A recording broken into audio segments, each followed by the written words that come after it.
Hello students, I am Hardik Sheta from Saraswat international academy Vapi. आज આપણે ધોરણ 11 વિષય ભૌતિક વિજ્ઞાન ચેપ્ટર નંબર 5 ગતિના નિયમોમાં સ્પર્ધાત્મક પરીક્ષાની તૈયારીઓ આગળ વધારીશું। તો આજે અમુક ક્વેશ્ચન્સનું સોલ્યુશન જોવાનું છે। બધી થિયરીનું રિવિઝન થઈ ચૂક્યું છે, એટલે એમ જોવા જાવ તો તમારું ચેપ્ટર પૂરું થઈ ગયું છે, પણ એક્સ્ટ્રા પ્રેક્ટિસ થોડી આ ચેપ્ટર માટે જરૂરી છે, બરાબર। તો સ્ટાર્ટ કરીએ ક્વેશ્ચન 1 थी। नीचे आपेला तंत्र ने मुक्त करता M1 અને M2 दळना ब्लॉकना प्रवेगना मूल्य अनुक्रमे A1 અને A2 होय तो खाली जग्या, बराबर। चलो आ M1 અને M2 दळना ब्लॉक छे एने मुक्त करो छो, तो पछी बंनेना प्रवेग वच्चेनो संबंध आपणे शोधवानो छे। कोईपण जातनी माहिती अहींया आपेली नथी, बराबर। तो पहला तमे ट्राय करी लो, विडियो स्टॉप करीने क्वेश्चन सॉल्व करवानी। क्वेश्चन तमारी स्क्रीन पर छे, बराबर, अने आंसर छे नक्की करी राखो, पछी आपणे सोल्यूशन करीए, बराबर। चलो तो स्टार्ट करिए। आ क्वेश्चनનું सोल्यूशन डायरेक्ट नहीं करी शकाय, बराबर। आना माटे थोड़ी अलग मेथड वापरवी पड़शे। तो हूँ बधा पॉइंट्सना नाम आपी दऊँ छूँ पहला, बराबर। एटले धारो कि आ बिंदुनुं नाम छे स्मॉल ए, आ बिंदुनुं नाम छे स्मॉल बी, स्मॉल सी, आ बिंदु छे स्मॉल डी, बिंदु छे ई, अने अहींया ज्यां एंडिंग थाय छे ए बिंदु छे एफ। समझो आ बधुं, मतलब दोरी छे एना अलग अलग बिंदुओना नाम आपी दीधा छे, बराबर। अहींया एक कंडीशन आपेली होवी जोईए कि दोरी तणाव रहित तथा दळ रहित छे। अत्यारे तणाव रहित छे एटलुं लखी दो, केम के ए जरूरी कंडीशन छे, बराबर। हवे M1 दळना ब्लॉक माटे जे अंतर होय, बराबर, ए अंतर एक फिक्स लाइननी सापेक्षे तमारे धारवू पड़े, बराबर। तो पछी अहींया एक फिक्स लाइन कई छे आमां तो कोई फेरफार थवानो नथी, एटले बधा अंतरो आपणे त्यांथी लई लईए। एटले અહીંથી લઈને અહીંયા સુધીનું અંતર ધારો કે હું બોલું છું x1 છે, આ અંતર છે x1, અને બ્લોક 2 માટે હું એ જ અંતર બોલી દઉં છું x2।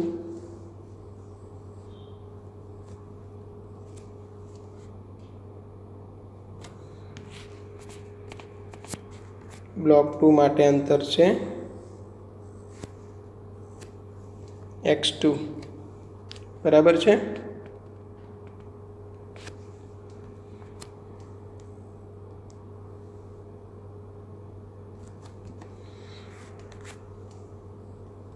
चलो क्लियर, ओके। तो हवे दोरी तणाव रहित है, आ विधाननो तमारे फायदो उठाववानो छे, बराबर। दोरी तणाव रहित छे तो पछी दोरीनी कुल लंबाई तो अचल ज रहेवानी। आ ब्लॉक नीचे जाए, आ ब्लॉक ऊपर जाए, के पछी उल्टू थाय, आ ब्लॉक नीचे जाए, आ ब्लॉक ऊपर थाय, पण दोरीनी लंबाई में फेरफार थशे नहीं। तो दोरीनी कुल लंबाई केटली? ए थी बी सुधी, बी थी सी, सी थी डी, डी थी ई अने ई थी एफ सुधी। एटले हूँ आम लखी शकूँ ए बी वत्ता बी सी वत्ता सी डी वत्ता डी ई वत्ता ई एफ बराबर अचल।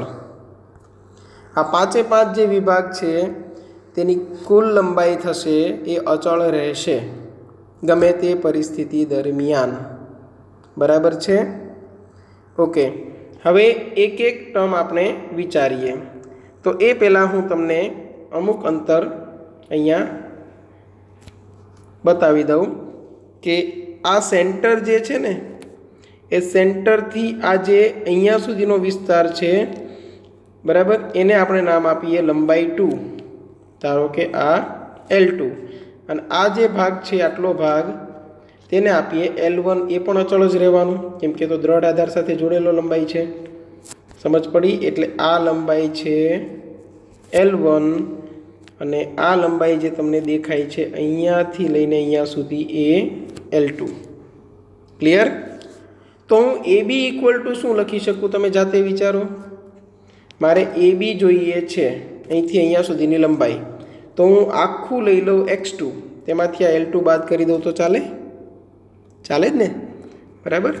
તો હું ABની જગ્યા પર લખું છું x2 માઇનસ L2, સમજો આ બધું,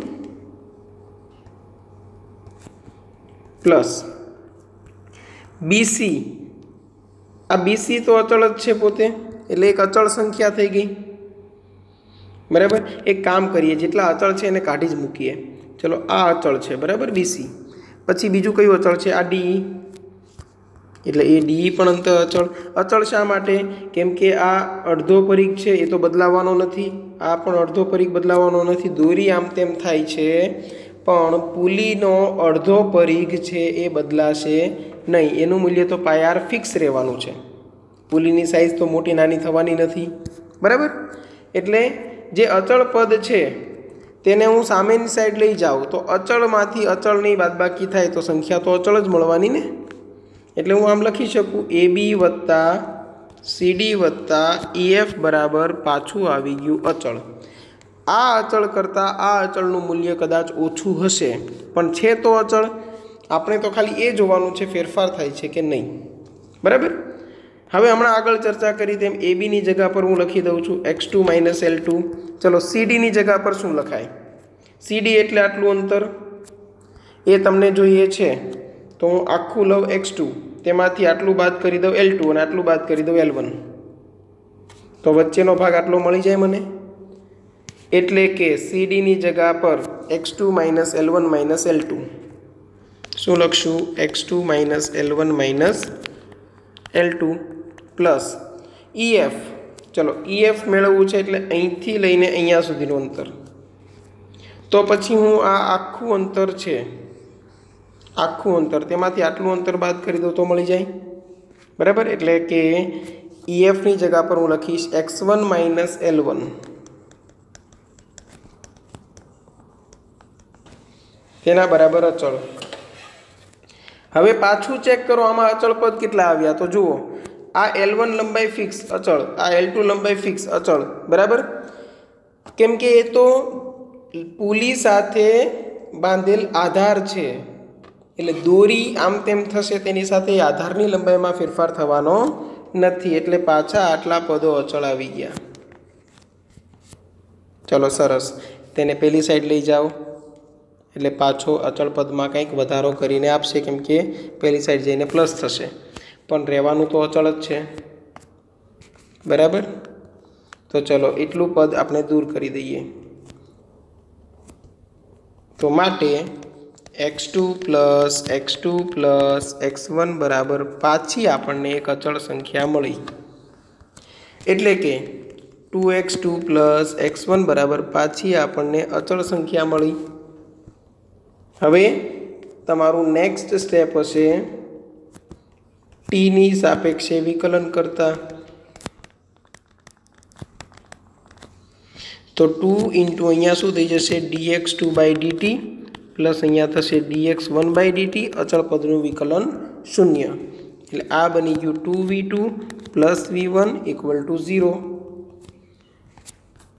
ફરી પાછું તમારે તો પહોંચવાનું છે પ્રવેગ સુધી, તમારે પહોંચવાનું છે પ્રવેગ સુધી, બરાબર।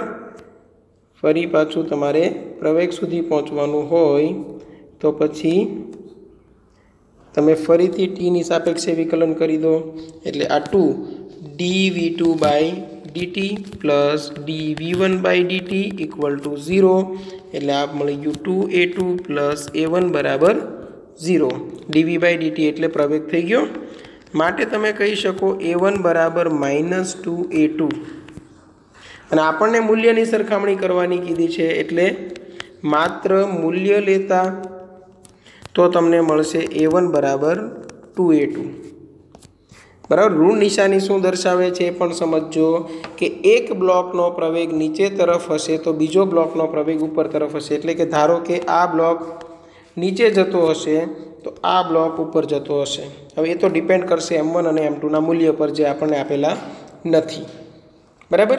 એટલે આન્સર આવો મળે છે A1 is equal to 2A2, A1 equal to 2A2, બરાબર. ક્લિયર છે? ઓકે. હવે આ તો ફર્સ્ટ ટાઈમ તમે સ્ટડી કરો છો એટલે મેં બધું ડિટેલમાં તમને એક્સપ્લેન કર્યું. બાકી આ જ વસ્તુ તમે શોર્ટકટમાં આ રીતે કરી શકો કે તમને અત્યારે જે દોરી દેખાય છે એના 3 ભાગ છે, સમજો. અત્યારે જે દોરી દેખાય છે તેના 3 ભાગ છે, એક ભાગ આ અને એક ભાગ આ, બરાબર, અને એક ભાગ આ. તો આ ભાગ અને આ ભાગ એ x2 સાથે જોડાયેલા છે એટલે x2 2 વખત આવશે. આ ભાગ છે એ x1 સાથે જોડાયેલા છે એટલે x1 1 વખત, અને એના બરાબર શું આવશે? અચળ. સીધું જ 2 વખત વિકલન કરી દો એટલે 2A2 પ્લસ A1 બરાબર 0 અને A1 બરાબર -2A2. આટલો સ્પીડમાં આન્સર આવે, બરાબર. પણ ફર્સ્ટ ટાઈમ તમે સ્ટડી કરો છો, સીધું હું તમને આ દર્શાવું તો કદાચ તમે એક્સેપ્ટ ના કરી શકો. તમને એમ થાય આવું તો થોડું હોય, એટલે મેં ડિટેલમાં એક્સપ્લેનેશન અહીંયા પહેલાં આપી દીધું, બરાબર. એક્ઝામમાં ટાઈમ ના હોય તો ફટાફટ આ રીતે પણ સોલ્યુશન કરી શકાય, અને આવા ઘણા બધા ક્વેશ્ચન્સ તમને મળી રહેશે જેની પ્રેક્ટિસ કરી શકો, બરાબર. ચલો, અહીંયા સુધી ક્લિયર હશે. આ એક ક્વેશ્ચનનું સોલ્યુશન થયું. નેક્સ્ટ ક્વેશ્ચન જોઈએ. 14 ન્યૂટન વજન ધરાવતા બ્લોકને સંતુલનમાં રાખવા માટે જરૂરી બળ F છે. તો આકૃતિમાં દર્શાવેલ પરિસ્થિતિ માટે સૌથી ઉપરના તારમાં લાગતું તણાવબળ શોધો. સૌથી ઉપરનો તાર એટલે આ. ચલો, અહીંયા તણાવબળ કેટલું હશે એ તમારે શોધવાનું છે. અહીંયા હું ઉપર તરફ બતાવી દઉં છું તણાવબળ T. સમજો, આ જે ભાગ છે તેનું નીચે તરફ વજન બળ લાગે છે એ કેટલું છે? 14 ન્યૂટન. અને આ F બળ વડે તેને સંતુલિત અવસ્થામાં રાખવામાં આવેલ છે. ક્લિયર? એટલે સમજવા જેવો ક્વેશ્ચન છે. હવે આવી રીતે 3 પુલી આપી હોય તો શું કરવું? બરાબર, સાવ સિમ્પલ છે. તમે અત્યારે બળ કેટલું લગાવો છો? અહીંયા F, એટલું જ તણાવ બળ અહીંયા લાગે T1. એટલે અહીંયા નીચે તરફ તણાવ બળ લાગે છે T1. તો અહીંયા પણ નીચે તરફ કેટલું લાગે? T1. અને એટલું જ સામે અહીંયા કેટલું લાગે? T1. એટલે હું સીધું આના પર લાગતું બળ દર્શાવું છું T1. આના પર બળ લાગશે તણાવ બળ T2. બરાબર, સમજો બધું. આના પર બળ લાગે છે એ T2 અને આના પર બળ લાગે છે તે T3. આ જ T3 અહીંયા લાગે અને એ જ T3 અહીંયા પણ લાગે. એવી રીતે અહીંયા જે T2 લાગે છે એ જ T2 અહીંયા લાગે અને એ જ T2 અહીંયા પણ લાગે. એવી રીતે આ જે T1 છે નીચેથી ઉપર તરફ લાગે છે તો ઉપરથી નીચે તરફ પણ લાગે. બરાબર, આકૃતિ હજુ મોટી હોત તો તમને વધારે ઇઝીલી ખ્યાલ આવે. બરાબર, એક કામ કરી શકાય કદાચ.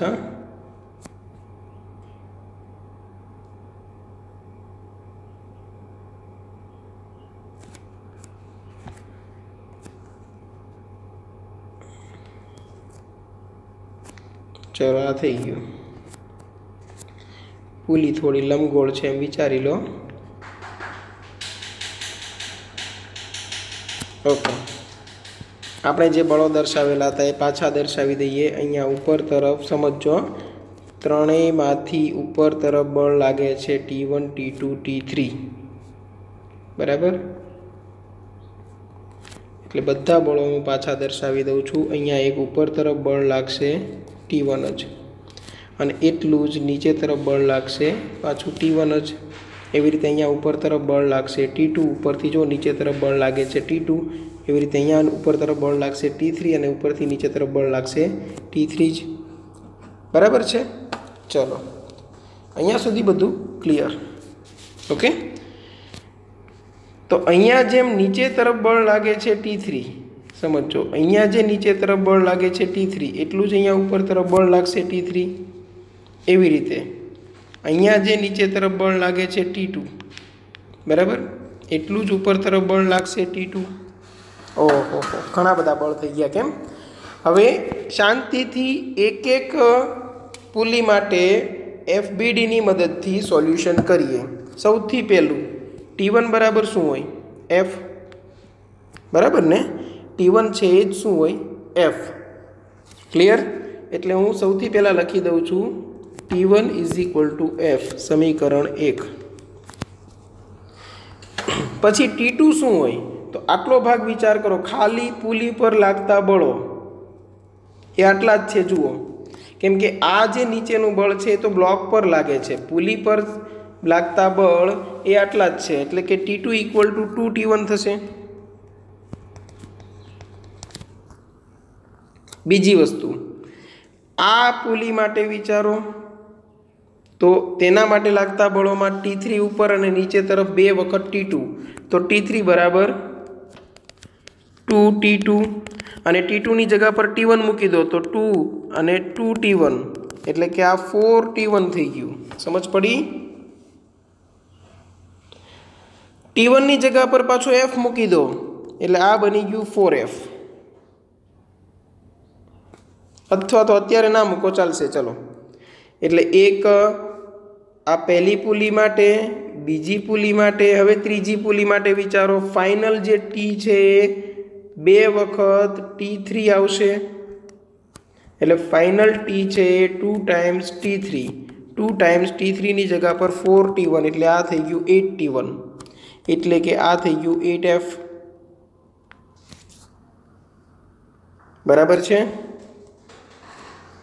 हवे तमे ज विचारो आ ब्लॉक माटे तो ऊपर तरफ बळ छे T1 T2 T3 नीचे तरफ 14 एटले अहींया लईए आ ब्लॉक माटे आ शुं हतुं तो के पुली 1 पुली 2 पुली 3 ब्लॉक माटे आवुं कंईक थशे T1 + T2 + T3 = 14 बराबर। ओके तो बधाने T1 में कन्वर्ट करी दो T1 + T2 चलो T2 नी जगह पर आवशे 2T1 T3 नी जगह पर आवशे 4T1 अने = 14 एटले टोटल थई गयुं 4 + 2 6 and 7 T1 = 14 तो T1 बराबर 2 न्यूटन। T1 जो 2 न्यूटन मळी जाए तो फाइनल आंसर हूँ अहींया लखीश T1 जो 2 न्यूटन मळे तो आपणो जे T छे ए 8T1 छे तो फाइनल जे T आंसर आववानो छे ए 8T1 छे एटले 8 × 2 एटले के 16 न्यूटन। बराबर आ बधा क्वेश्चन एवा छे के खाली विडियो जोईने समझमां नहीं आवे 100% नहीं समझ पड़े। बराबर समझ पड़शे तो पण एक क्वेश्चन माटे समझ पड़शे आवो नवो बीजो क्वेश्चन आवशे त्यां पाछा कन्फ्यूज थशो एटले आ टाइपना बधा क्वेश्चन जाते पेन पेपर लईने सॉल्व करवाना छे। भले विडियो जोता जोता साथे साथे सॉल्व करो तो पण चालशे। बराबर चलो क्वेश्चन समझ में आवी गयो छे आंसर पण तमने खबर पड़ी गई कयो छे 16 न्यूटन एटले आपणे आंसर अहींया टिक मार्क करी लईए 16 न्यूटन। बराबर चलो हवे नेक्स्ट क्वेश्चन पर आवीए। आकृति में दर्शावेल दरेक ब्लॉकना प्रवेग शोधो। हवे आकृति कंईक आवी छे M1 M2 M3 आपेलू छे 10 2 અને 4 किलोग्राम। बराबर तो अहींया नीचे तरफ जे बळ लागशे समझो बधा बळो दर्शावी दईए पहला। हवे समझो M1 छे ए सौथी मोटुं दळ छे एटले आपणे एवी धारणा करीए के आ ब्लॉक नीचे जतो हशे अने आ बंने ब्लॉकनुं तंत्र ऊपर जतुं हशे। ए बंने ब्लॉकनुं तंत्र ऊपर जाय छे तेमां पण आमां ऊपर नीचे गति थई शके। बराबर एटले बधाना प्रवेग तमारे अत्यारे अलग अलग लेवा पड़शे। धारो के आ ब्लॉक नीचे तरफ प्रवेगी गति करे छे ने एनो प्रवेग छे A1 तो अहींया नीचे तरफ लागतुं बळ ए तमे लेशो M1G ऊपर तरफ लागतुं तणाव बळ केटलुं हशे समझो। धारो के हूँ एम कहूँ अहींया तणाव बळ T छे तो अहींया पण तणाव बळ केटलुं हशे T केम के एक ज दोरी छे तो अहींया पण T अहींया पण T तो अहींया ऊपर तरफ केटलुं होय 2T ए ज बळ अहींया ट्रांसफर थशे एटले 2T आवशे। बराबर है। चलो A2T थी गयु। नीचे तरफ प्रवेगी गति तो आभासी बल ऊपर तरफ એટલે ऊपर तरफ आभासी बल થશે M1A। एवी रीते अहींया हूँ बळो दर्शावी दऊं तो अहींया M2G नीचे तरफ ऊपर तरफ तणाव बल। हवे M2 અને M3 में M3 નું દળ વધારે છે એટલે M3 નીચે જતું હશે એમ ધારીએ M3 ઉપર જાય છે તો તેનું આભાસી બળ નીચે તરફ આવશે અને નીચે તરફ બળ કેટલું આવશે M2 × A।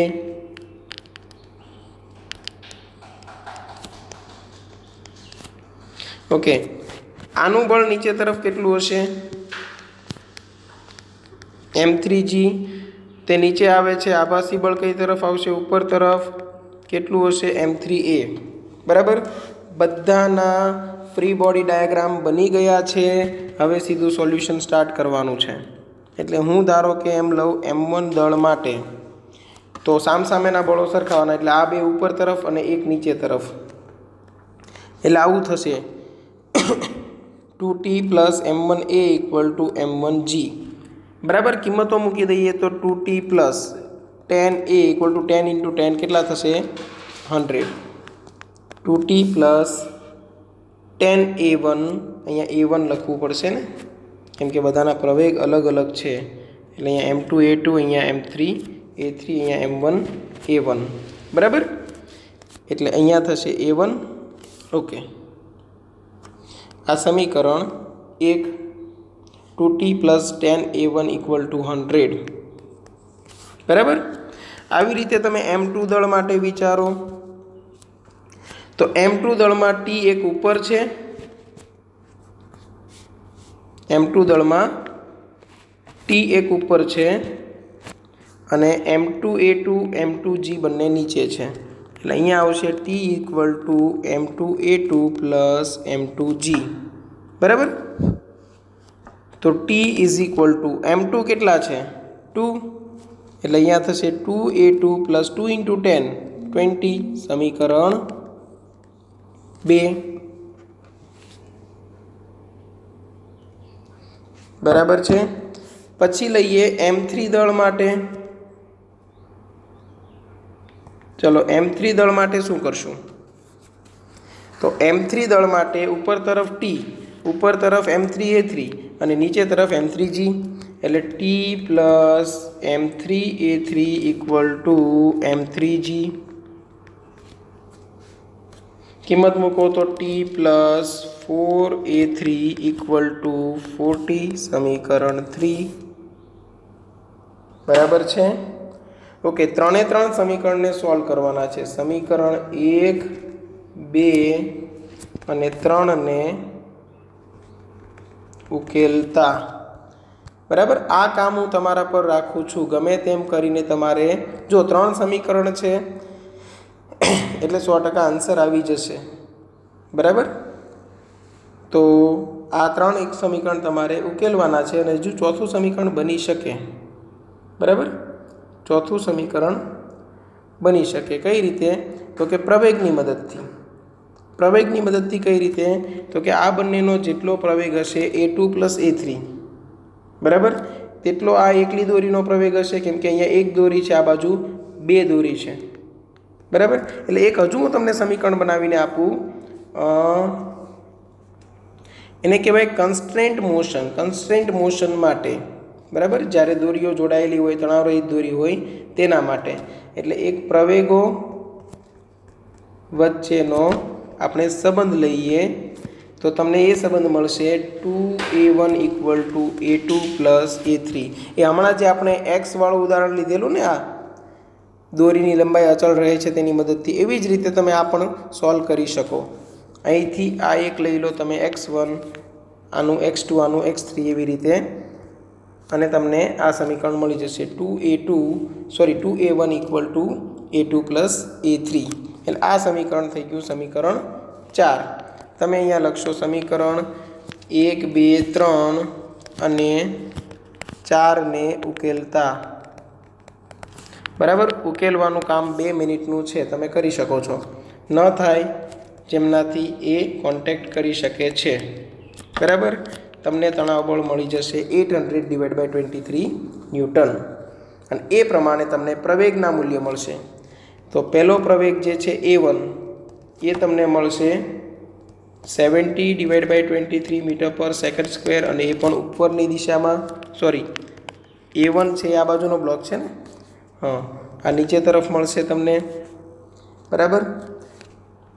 a2 જે તમને મળશે એ 170/23 મીટર પર સેકન્ડ સ્ક્વેર અને એ અપવર્ડ ડિરેક્શનમાં મળશે. અને a3 જે તમને મળશે એ મળશે 30/23 મીટર પર સેકન્ડ સ્ક્વેર અને એ નીચે તરફ મળશે, બરાબર. એટલે આ 3 આન્સર આપણને અહીંયા મળે છે.